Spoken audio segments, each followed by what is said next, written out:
In-state rivalry, it's renewed. Tennessee and Vanderbilt, the crossover edition, happens right now.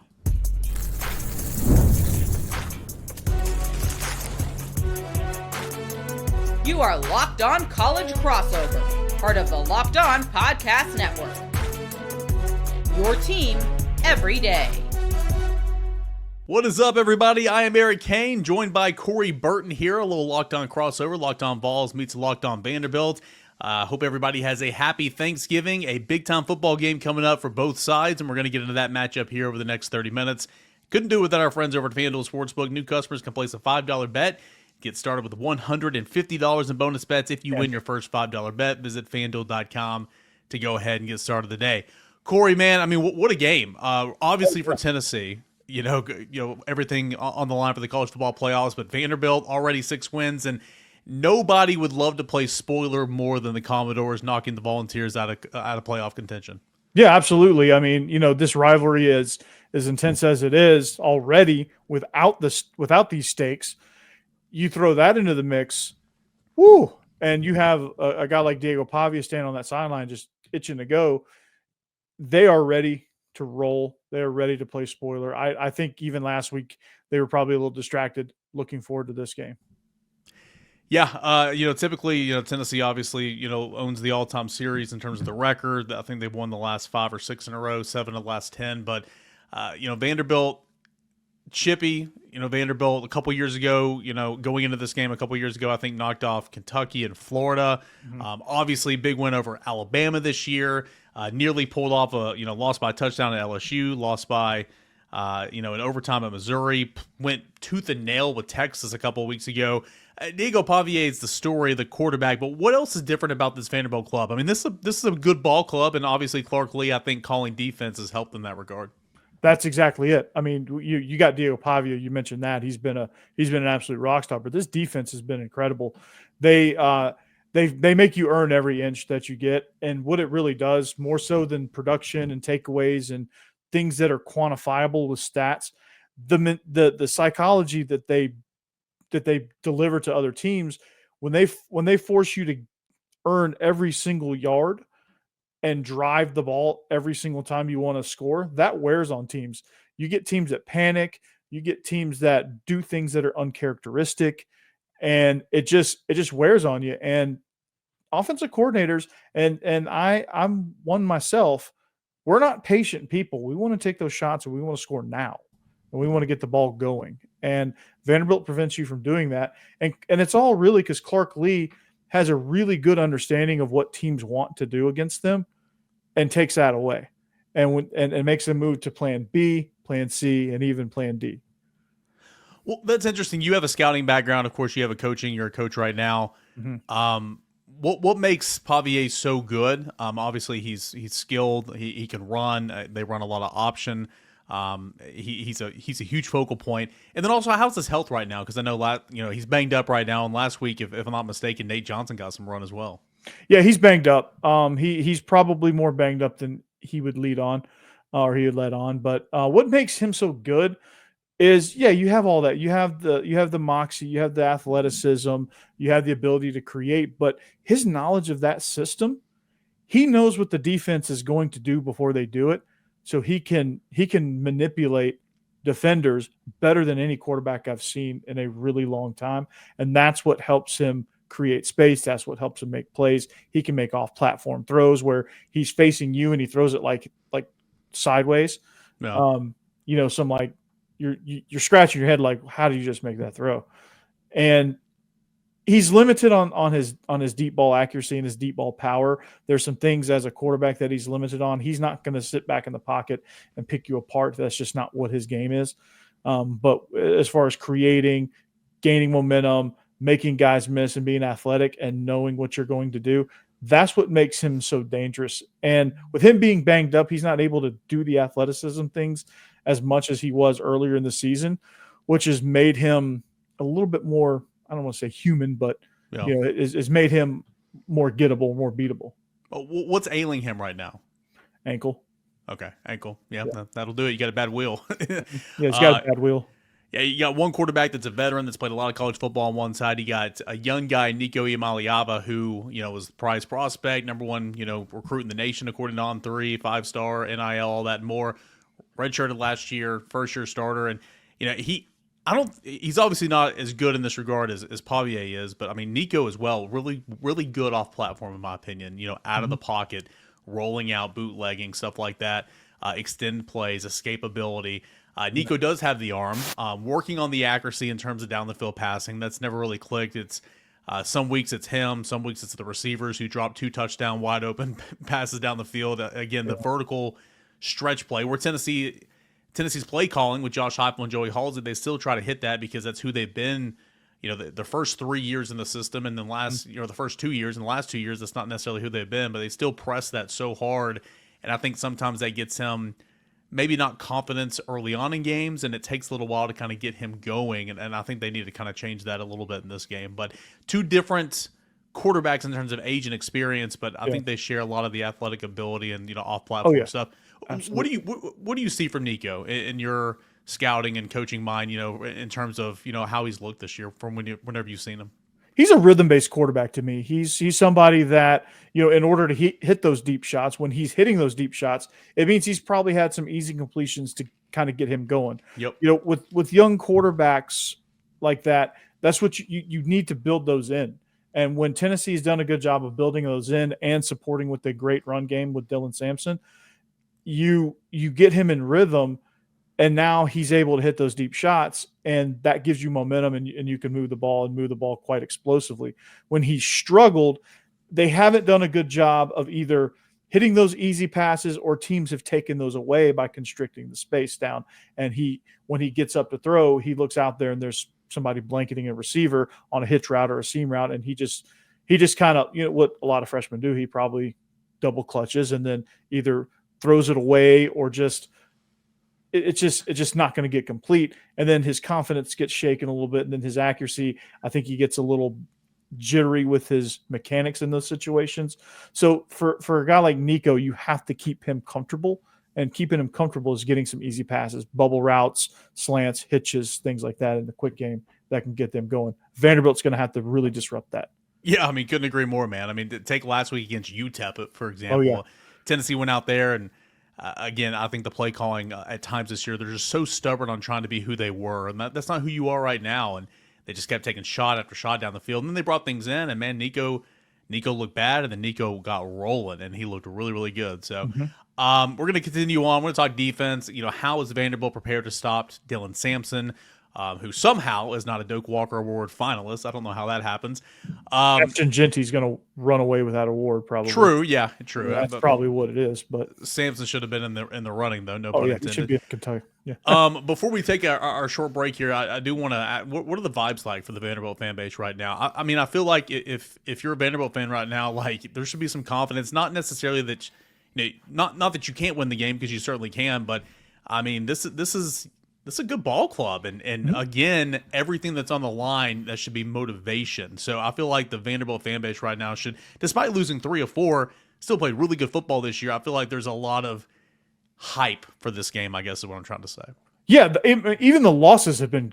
I don't want to get into moral victories. South Carolina wasn't, but I mean Texas was, LSU. Yeah. I mean, yeah, I know what you're saying. Yeah, even the first half of the South Carolina game had some promise, but ended up getting away from them. But the Texas game, the Missouri game, and the LSU game, those 3 losses right there, you're in the game.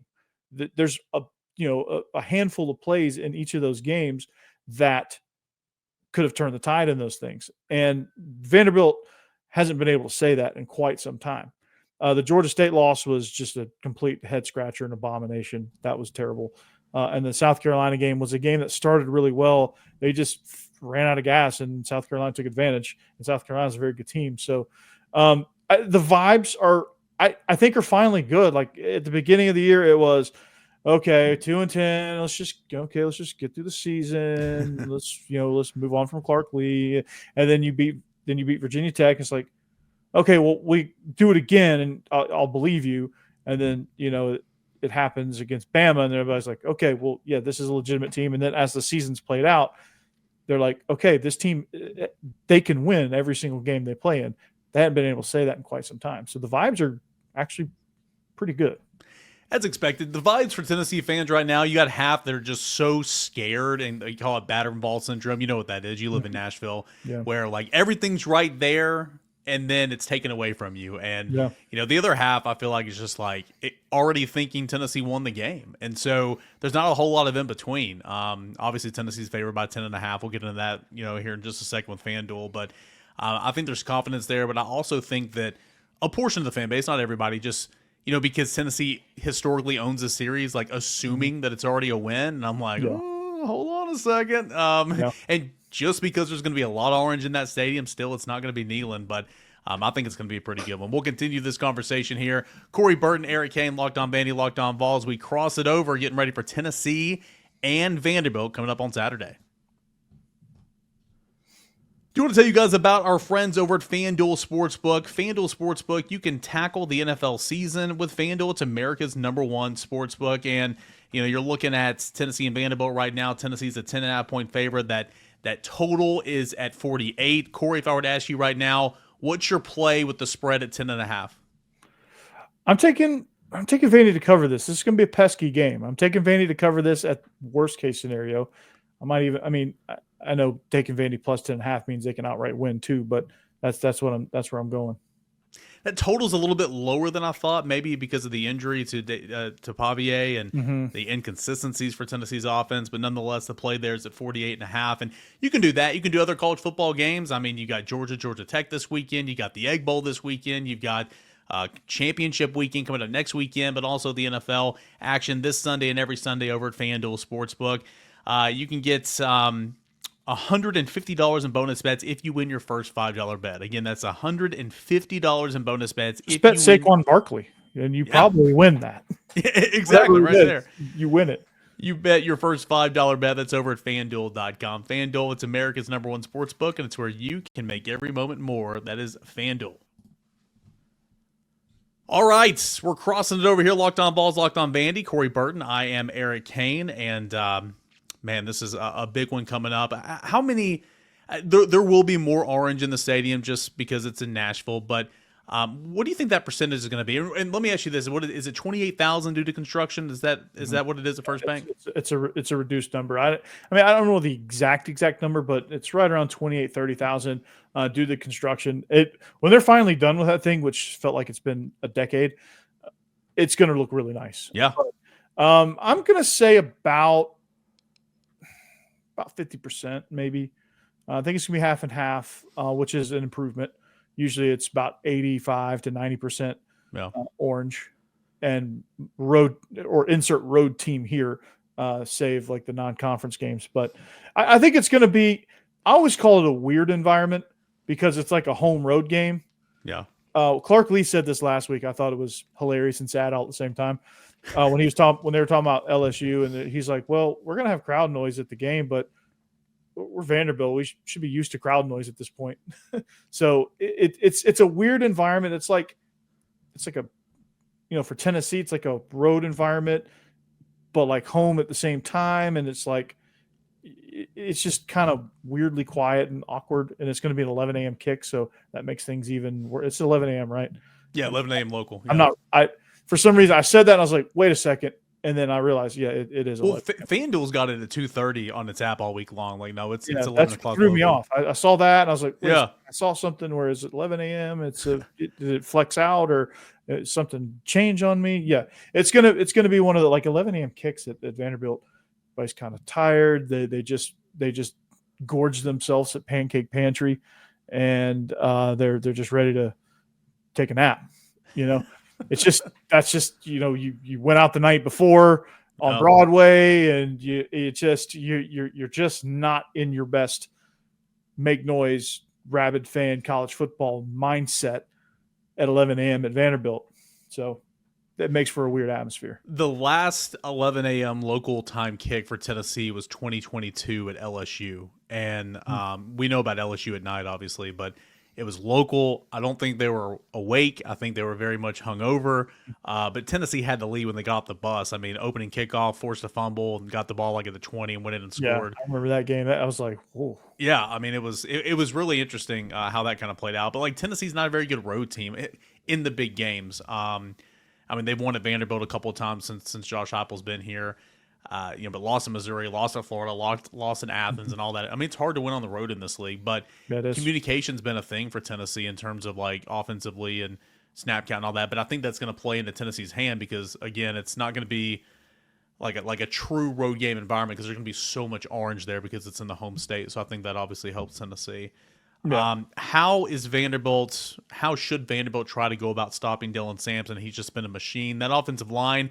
Kind of suspect, in protection in terms of the pass, but it is a great run blocking offensive line. Always has been in 4 years under Josh Heupel. What's Vanderbilt's best bet in trying to slow down Tennessee's run game?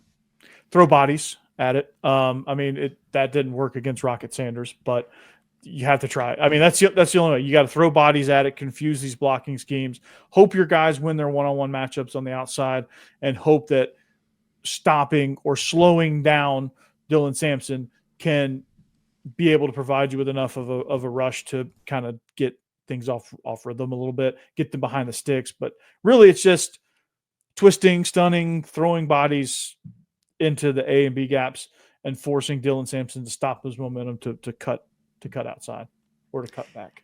I think for Tennessee, man, assignment football, like coach talk and all that, you hear that all the time, eye discipline, all that. But like, with the mobile quarterback and the read option, I mean, you got to have a diving quarterback player. You know that, and I mean, it's going to be so. You know what really worked though with that? Sorry to cut you off, but like, no, go ahead. What LSU did really well with that, and I think it spooked Vanderbilt, to be honest with you, because you didn't really see as much option. They kamikazed the mesh point with their edge guy. Yeah, they just said, you know what, we're gonna kamikaze this thing. We're gonna go at it, and they had some really athletic edge guys, and they just. And then they were able to get through, and they were able to. As well as anybody, though, if that's your plan and you miss, woo! Oh, if you miss, it's a big play. Yeah. They were very fortunate, and Vanderbilt could have weathered that storm and made a big play out of it, but they didn't. And I don't understand. That was baffling to me. Where it's like, this is a all or nothing type strategy, and it works, and it took you out of your game plan. Because you're on the road and all that stuff, and I don't know why they went away from it because they blew up the mesh twice. Yeah, like that's not enough for me to stop doing it because eventually they're going to get burnt on that. Mm-hmm. They're not going to do it anymore. I mean, that's what you do best. I mean that's your bread and butter, and that's with an athletic quarterback, and that's read option. You can of course run some RPO off that as well. Shovel. Everything. Yeah, exactly. Tell me about the tight end. I mean, there's such a New Mexico State flair to this offense, right? I'm so intrigued. Tim Beck. It's the Aggie Doors, man. It's the Vandy State Aggie Doors. I love it. Tell me about Eli Stowers. Looks like a really talented. I mean, obviously he's leading and receiving and all that. How many tight ends do they play? But tell me about Stowers in general. What makes him so special? Well, first of all, they really like 12 personnel and sometimes 22 personnel with Newberry and Alexander. Okay. But Stowers, I mean, he can do a lot of different things. He's a weapon. He's more of a weapon than he is a tight end. He can block. Don't get me wrong. When I call him a weapon more than a tight end, that's usually code for, he can't really block as an inline tight end, so they just put him everywhere. But that's not true either. He can block really well, especially pulling across the formation on the zone plays. But he's really good out of the backfield. They've used him as the pitch guy occasionally. They throw screens to him. He's a matchup nightmare. He can run just about every route out there, and he's pretty good against most safeties. And teams have now keyed on him, and they've done a good job of kind of taking him away a little bit. But he's somebody that you just got to find – crossing routes for him. You've got to find some scenarios where the team is going to play man and you can get him matched up with a safety because he can win that battle. And then the other kid, Cole Spence, is a massive target. I wish they target him a little more, but they don't. He's like 6'7", 260. He's a monster and he's athletic. But Stowers he's an NFL guy. I don't know what round, but he can play. I think he can play in the NFL. Well, it's funny. Did you watch the Tennessee-Georgia game? I did. Okay, well, middle of the field was open for days, and the Mhm. tight ends, linebackers stressed, Yeah, safety Delp stressed. had an amazing game, and Lawson Lucky had an amazing game against Tennessee. And I looked at that and I was like, Yeah. okay, you're watching that. Eli Stowers was watching that and going, okay, I'm about to feast. Like, what happened there? Like, why? Like, is that a philosophy? Do y'all often leave the field? No. I mean, well, in years past, yes. This year they've been pretty good, and a lot of that. I mean, Tennessee's corners have been so good with Ricky Gibson. Jermon McCoy is going to be all SEC. Yeah. He might be all American. Tennessee's corners are good. Tennessee's a bit limited at safety. Yeah. Tennessee's backers have gotten better, but they're missing Keenan Peely big time. Yeah. They haven't been as good against the run the last couple of games without Keenan Peely, but in years past, middle of the field was open like 7-Eleven. This year, they've been much better, but against Georgia, they just couldn't generate any pressure at all. I mean, Tennessee had 2 TFLs, no sacks, 2 TFLs, no quarterback hits. I mean, it was – and Tennessee, though the sack numbers haven't really been there this year, but they've been a really, really good pressure team. And they didn't blitz an awful lot for the second, third layer. They kind of got set in their ways in terms of Tim May. I don't know what it was, but like it just – for that defense has been so good all year long, and it picked the worst night imaginable to have a horrible game, and that's kind of what happened. But I've said all week long, I think if I'm a Tennessee linebacker, I'm stressed. Like I am not mentally stressed, just like physically, I'm going to be so taxed in this game because Pavia, and then if you have Stowers, and I mean like that's Cedric Alexander, Newberry also. I mean, Newberry is probably aside from Quincy Skinner, who's been kind of a roller coaster. Newberry's probably the next best receiver on that team. Yeah, I was going to say, I mean, I combined, him and Alexander, combined 27 receptions, couple touchdowns. Yeah, they throw to the backs. Yeah, most of it Newberry when they go empty, and he'll come in, and he's a really good route runner. Here's something as well. You mentioned they like to go 12 and sometimes 22. I'm intrigued to see what they'll do in 22. In 12 personnel, Tennessee, the last 4 or 5 games, they will run the star off, bring out another backer. They'll go 4-3 when they go 12, and then they'll their base is 4-2, obviously. So Caleb Perry's that extra backer. I hope they do that because Vandy's 12 personnel is kind of like a big 11 personnel. Okay, it's like with Stowers, he provides such an athletic, an athletic option, a big athletic option. It's 12. Technically, but it's probably they can get into an 11 for personnel type formation really easily, and still be just as dangerous. Yeah, I mean, if your tight end is athletically, as like a receiver and can run, Tennessee's got one of those. He never plays, Ethan Davis, but Tennessee's got one of those as well. That's kind of a matchup nightmare. So I'm intrigued to see what this year Tennessee's done that 12. They go 4-3, but I'm intrigued to see if they want to stay in a 4-2-5. Because they probably will. Yeah. They probably will, if I had to guess.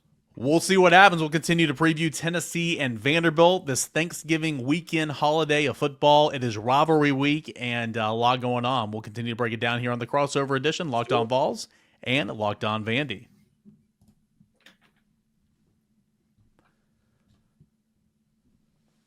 All right, Corey, we talked about this a little bit in segment number 1, but in the last couple of minutes of the show, I mean, what would a win, I don't want to speak for you, man, but like a Vanderbilt win over Tennessee, in my opinion, would obviously, I mean, for as great as the win over Alabama was, this would make your season, right? I mean, beating your in-state rival, knocking them out of the playoffs. This would be the biggest win in Vanderbilt history since, I guess, the Alabama win a couple of weeks ago. This would be just monumental. And I mean, Clark Lee, who came in with 6 wins in 3 years, or 9 wins in 3 years, already has 6 wins now. This would be the biggest win of his career, I would imagine. Yeah, I mean, you get to your 7th game, which puts you in better bowl slot. You beat Tennessee, which that's the main goal. You could go 1-11, and you beat Tennessee, and the season's not lost. And it, for the program's sake, it has the biggest stakes as far as the opponent that you're playing getting knocked out of a playoff spot. I think with Alabama, they started that downward spiral after losing to Vandy.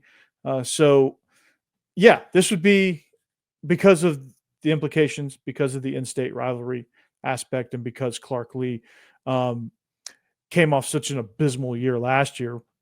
Was on the hot seat this time a year ago, I mean, his seat was red hot. I think they were banana peel away from firing him. Yeah. And they didn't. And he more than saved his job. I think he's proven that he can do it now. I think he learned a lot with that experience, more so than anyone wanted to give him credit for. But geez, yeah, this would be a huge, huge win, because it'd be a signature win over your in-state rival who had everything to play for and comes in and gets shut down. A win for Tennessee obviously puts Tennessee in the playoffs. It's as simple as that. And if Tennessee does not win on Saturday and misses out on the playoffs, Tennessee cannot blame a committee. Tennessee cannot blame Big Ten bias or whatever. I mean, you can only blame yourself. And but a win obviously would be, the 10th win of the season. That'd be the second time in 3 years Tennessee's had double-digit regular season wins, which is fantastic. And of course, arguably, the biggest game in your program, because it's putting you in the playoffs, right? The first, playoff appearance in the expanded field. So huge. And of course, it's Vanderbilt. You said, if Vandy goes 1-11, but that one victory is over Tennessee, it's not a lost year. I mean, it's like, I remember doing talk radio a couple of years, and it's back when Tennessee was really going through it. And it's like, would you rather be 8-4 or 7-5? But 8-4, you lost to Vanderbilt. 7-5, you beat Vanderbilt. And like all the callers are like, oh, 7-5, but you got to beat Vandy. Got to beat Vandy. Yeah. It's wild. It's important. Yeah, it's a huge, huge game. What is your final score prediction? How do you see this game going? You can give a score prediction, some context. What do you think's coming up on Saturday? You know what? I think I'm going to go on a limb here, because I think something's brewing with this matchup. I think there's a lot of implications for Tennessee. It's getting a little nervy for the Vols. So I'm going to be bold. I'm going to be really bold. I'm going to say Vandy's going to win this game. I think they're going to slow it down. I think if they can grind it to a halt, I think that favors Vanderbilt. If Tennessee can turn this into a track meet, obviously that favors them. But I think Vandy can win this one like 2014, 2017-ish, somewhere in that range. Kind of like a low scoring, a little bit of a defensive control the clock type ball game favors Vandy, and I think that's what could happen at 11 a.m. in Nashville. Yeah, obviously, that's one of my keys to the game. You can't allow Pavia and Vanderbilt to play keep away. You just can't. And I do think if Tennessee gets off to a pretty decent start, Vanderbilt's not necessarily an offense that can – they can come back, but it's not kind of their forte, because they want to drag it out and play ball control and keep it away and all that.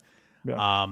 End of the day, for me, I think Tennessee's got the best player in Dylan Sampson. I think Tennessee's got better players. And so I'm going to take Tennessee to win. I think, the road woes aren't really getting to me, because, again, this is a venue that's going to have a whole lot of orange, just it being in the mid-state. It's a different vibe as far as it's not like hostile, but it's like 11 a.m. just it's going to be cold. It's going to be cold. And that's another thing, too. I mean, people will say it and people will laugh, but Tennessee's quarterback is from Southern California. He's never played in the cold. So, we'll see it's like a cold, wet blanket. Yeah. So we'll see what happens. But I like Tennessee. I like Tennessee to win this one. I could see Vanderbilt covering. I'll get Tennessee to win by 10, so that'd be a Vanderbilt cover. I just think that Tennessee's not played 4 quarters of football all year long. And I'm not saying that's going to happen on Saturday, but I do think they'll recognize with this leadership on this team, it's such a veteran-led team, knowing that you're playing it in your state capital, knowing what's on the line, I think they're going to get it done. I'll give Tennessee 30 to 28 to 14, or I guess 28 to 18 if I'm going to take it by 10. And we'll see what happens. For last thing out the door, for Vanderbilt to pull off the upset, outside of the obvious, like Pavia's got to have a game, all that, what is something that Vanderbilt will do in this football game to help pull off the upset? Like maybe it's a punt return touchdown or something like that. Exactly. Special teams. I think 2 things. Special teams can control the field and can control the momentum. I think for Vanderbilt to pull this, they make a big play in special teams, whether it's a big return, doesn't have to be a score, but it's a big return and or a block or some sort of punt where you get down inside the 1 and it's one of those, like it's a struggle to get out of the shadow of your own end zone. That is number 1, special teams, win special teams, and then steal a possession. I think if Vandy can steal a possession, which they have a really good chance at doing, I think they will have a good chance at stealing this game. Tennessee cannot go absent offensively. Against UTEP, Tennessee looked abysmal offensively to start the game in the first quarter. There have been 4 halves in SEC play where Tennessee has gone scoreless in a half. That cannot happen. Sure, is Vanderbilt as good as Georgia? No, but Vanderbilt beat Alabama. You know, Vanderbilt has played with Texas. Vanderbilt's got a pretty good ball club this year, and you're playing with fire. If you just do a no-show for a half or for a quarter, you're playing with fire. So I think Tennessee, it's imperative for the Volunteers to get off to a hot start. I'm not saying go up huge in the first quarter, but score on your first 2 of your first 3 possessions or 2 of your first 4 possessions and take a lead early in this football game. I'm excited. I think it's going to be a good one, man. And Locked On Vols fans, if you want even more inside scout on who the Commodores are, give Locked On Vandy and Corey a listen here on a Friday as you get set up for kickoff. And same for the Vanderbilt fans. If you want to know more about Tennessee, give us a listen over at Locked On Vols. Eric Cain over here, Locked On Vols. It's if you're going to listen to a Vols show, listen to this one, right? Don't listen to those other ones. Listen to this one. And, there's about 100 other ones, but let's listen to this one. Yeah. Yeah. Don't worry about the other 99. This is number 1. So, Corey, I had fun, man, and we'll see you at the game on Saturday. All right. Yeah, absolutely, man. I appreciate it, and this was fun. We'll do it again in basketball season, I'm sure. Locked On Vols and Locked On Vandy. It's a Locked On podcast crossover here on a Thanksgiving holiday. Happy Thanksgiving, everybody. Happy Thanksgiving. Please eat too much turkey, and that was the dopest intro I've ever seen.